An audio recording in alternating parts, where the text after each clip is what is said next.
The outpost on Helion 7 wasn't much to look at: a cluster of prefab domes clinging to red dust, solar panels stretching toward a sky that never quite turned blue.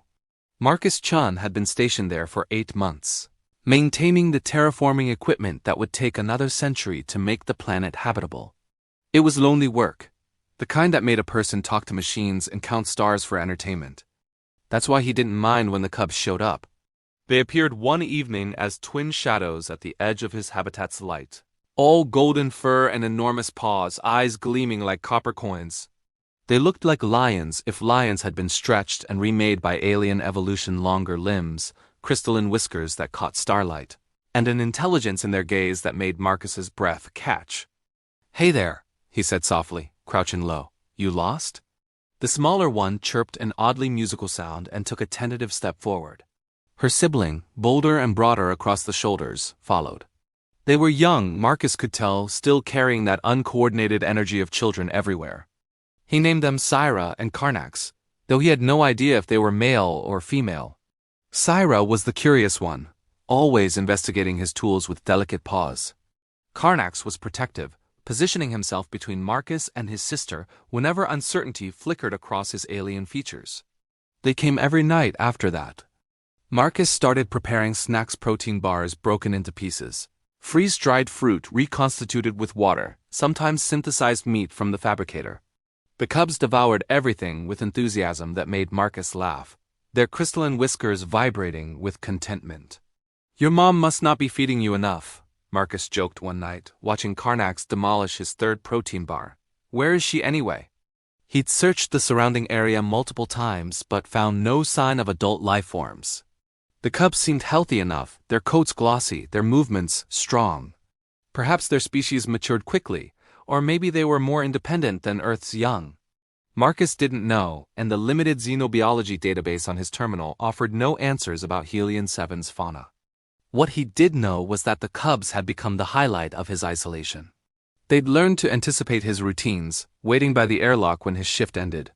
Syra would weave between his legs while Karnax made rumbling sounds that vibrated through Marcus's chest. Not quite a purr, but close enough. 3 months passed. The cubs grew larger, their movements more graceful. They started bringing him things: smooth stones, fragments of crystal, once a piece of metal that looked disturbingly like part of a ship's hull. Marcus accepted each gift solemnly, adding them to a collection on his workbench. He tried not to think about how attached he'd become, how he fabricated extra snacks throughout the day, experimenting with flavors to see which ones made Syra's ears perk up or earned an approving headbutt from Karnax.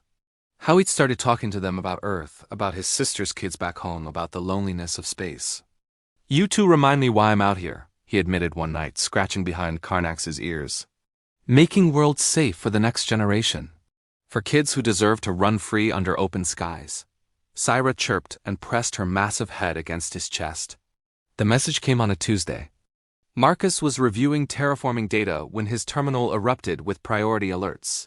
His heart hammered as he pulled up. The transmission communications from Earth were rare, usually months apart. But this wasn't from Earth. The holographic display flickered to life, and Marcus found himself staring at a being that took his breath away. She was leonine like the cubs, but massive, regal, with a mane of flowing energy that shifted through colors Marcus had no names for. Her eyes were the same copper as Syra's, ancient and knowing. "Human," she said, her voice resonating through the habitat's speakers with harmonics that made his bones hum. "I am Empress Velendra of the Sovereign Pride, ruler of the Helion system and 73 colonial worlds. You have been caring for my children." Marcus's mouth went dry. He looked down at Syra and Karnax, who were watching the transmission with what could only be called amusement. Your children?" he managed. "Indeed," Valendra's expression softened slightly. "They are at the age where they must learn about the species under our protection. They chose to observe you." "Observe me?" Marcus felt heat creep up his neck. "I've been feeding them protein bars for 3 months. "Yes." Something that might have been humor flickered across Valendra's features. "They find your snacks quite delightful." Syra speaks of little else. The smaller cub chirped proudly. "Human Marcus Chun," Valendra continued, her tone shifting to something formal. "You have shown kindness to those you believed vulnerable, asking nothing in return. You have shared your resources during your own isolation. You have treated my heirs with gentleness and respect, unaware of their status or power. Marcus swallowed hard. They were hungry. They were kids. Yes, Melendra said softly. They were. And you saw only that, not an opportunity for advantage, not a threat to fear. This is why humanity fascinates us. Marcus Chun, why we accepted your species' petition to terraform Helion 7. Your people possess a compassion that extends beyond your own kind, even to creatures you do not understand. She leaned forward, and Marcus could see the weight of empires in her gaze. The sovereign pride will support humanity's expansion into this sector. We will provide technology, resources, and protection. Because a species that feeds hungry children, even when those children belong to their rulers, is a species worth preserving. Karnax rumbled and bumped Marcus's hand with his enormous head. Syra purred, the sound now clearly affectionate. They will miss your snacks, Valendra added, with unmistakable amusement. Perhaps you would consider a diplomatic position? I suspect my children would benefit from further lessons in kindness. Marcus looked at the cubs, at Syra's bright eyes and Karnax's protective stance. He thought about loneliness and connection, about the small acts that rippled across galaxies. I think I'd like that, he said. After all, every kid deserves someone who'd make them snacks, even if their mother ruled the stars.